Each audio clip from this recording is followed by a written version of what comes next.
സങ്കീർത്തനങ്ങൾ 113 അധ്യായം 1 മുതൽ 9 വരെയുള്ള തിരുവചനങ്ങൾ. ഉന്നതനും കാരുണ്യവാനുമായ ദൈവം, കർത്താവിനെ സ്തുതിക്കുവിൻ. കർത്താവിന്റെ ദാസരെ, അവിടുത്തെ സ്തുതിക്കുവിൻ. കർത്താവിന്റെ നാമത്തെ സ്തുതിക്കുവിൻ. കർത്താവിന്റെ നാമം ഇന്നും എന്നേക്കും വാഴ്ത്തപ്പെടട്ടെ. ഉദയം മുതൽ അസ്തമയം വരെ കർത്താവിന്റെ നാമം വാഴ്ത്തപ്പെടട്ടെ. കർത്താവ് സകല ജനതകളുടെയും മേൽ വാഴുന്നു. അവിടുത്തെ മഹത്വം ആകാശത്തിനു മീതെ ഉയർന്നിരിക്കുന്നു. നമ്മുടെ ദൈവമായ കർത്താവിന് തുല്യനായി ആരുണ്ട്? അവിടുന്ന് ഉന്നതത്തിൽ ഉപവിഷ്ടനായിരിക്കുന്നു. അവിടുന്ന് കുനിഞ്ഞ് ആകാശത്തെയും ഭൂമിയെയും നോക്കുന്നു.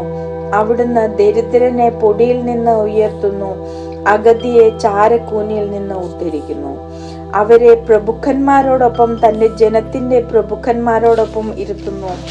അവിടുന്ന് വന്ധ്യയ്ക്ക് വസതി കൊടുക്കുന്നു, മക്കളെ നൽകി അവളെ സന്തുഷ്ടയാക്കുന്നു. കർത്താവിനെ സ്തുതിക്കുവിൻ.